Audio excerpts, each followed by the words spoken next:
Bismillah, Assalamualaikum warahmatullahi wabarakatuh. Sahabat peternakan Al-Fatih, hari ini kita akan membahas tentang bagaimana langkah-langkah untuk memulai peternakan.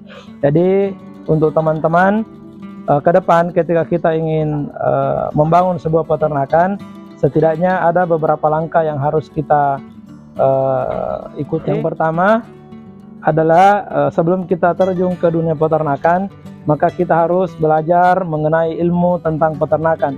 Jadi ilmu tentang peternakan ini apalagi di ternak kambing, ternak ruminansia kecil, perlu kita pahami sebelum kita terjun ke dalam usaha ini.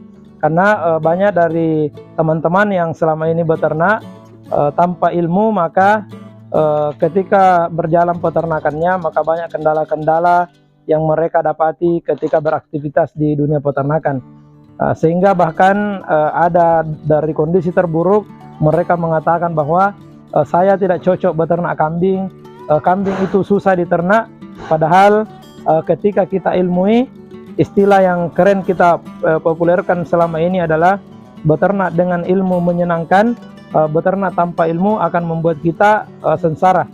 Jadi teman-teman, sebelum kita memulai beternak, maka hal yang paling mendasar yang harus kita pahami adalah, harus kita cari adalah ilmu. Ilmu ini bisa kita dapati dari kita belajar, baik itu belajar melalui YouTube, belajar melalui orang-orang yang terdahulu yang sudah berhasil di dunia peternakan, atau belajar melalui buku, atau bagi teman-teman yang memiliki kenalan peternak-peternak yang sudah jalan, maka datangi, silaturahmi, gali ilmunya dan pelajari. Kemudian yang kedua, setelah kita paham ilmunya, maka yang kedua adalah kita harus menentukan arah peternakan kita akan kemana. Jadi banyak juga teman-teman salah dalam menentukan arah peternakan, karena dalam bisnis peternakan tentu ada tujuan akhir kita. Nah, jadi ada, kalau kita tujuannya kambing perah, maka kita kembangkan kambing sapera atau PE atau kambing sanen atau kambing Anglo-Nubian. Tapi kalau kita kontes, maka kita kembangkan kambing PE. Kalau kita mau jenis pedaging, maka kita kembangkan kambing bur. Jadi teman-teman, ini yang perlu juga kita harus pahami. Kan banyak di antara kita yang tidak tahu, asal beli kambing kemudian diternak tapi tidak tahu arahnya mau kemana. Nah, kalau kita mau arahnya di susu, maka kita kembangkan sanen. Kalau kita kambing kontes, maka kita kambing PE. Kalau kita mau sasarannya akikah dan kurban, maka kita cross antara kambing bur dengan kambing lokal.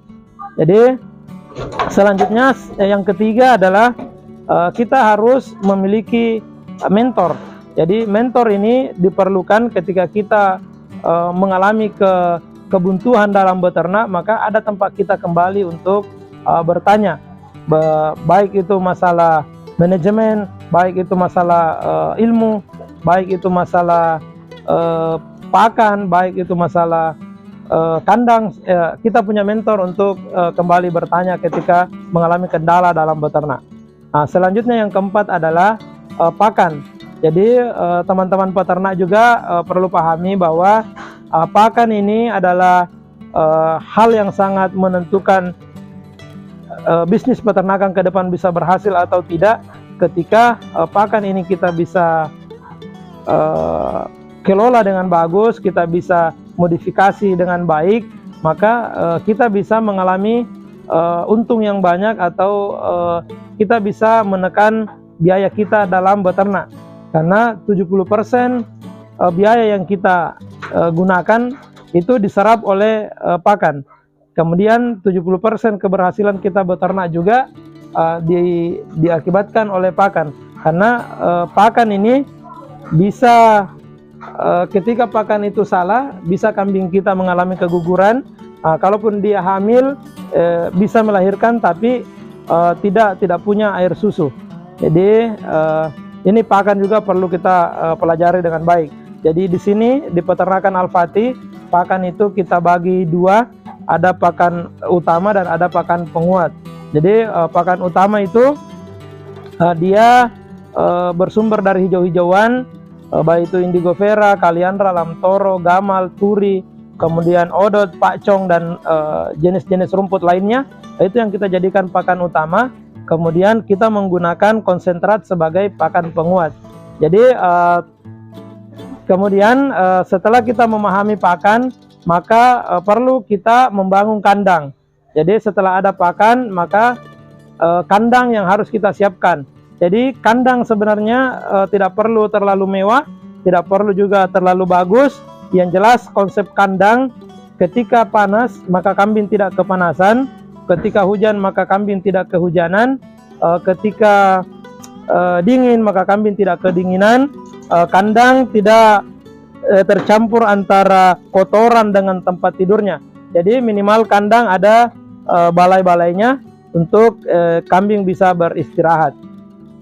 Kemudian kandang yang bagus minimal jauh dari pemukiman, jauh dari jalan raya, sehingga kambing kita setelah makan dia bisa beristirahat dengan baik.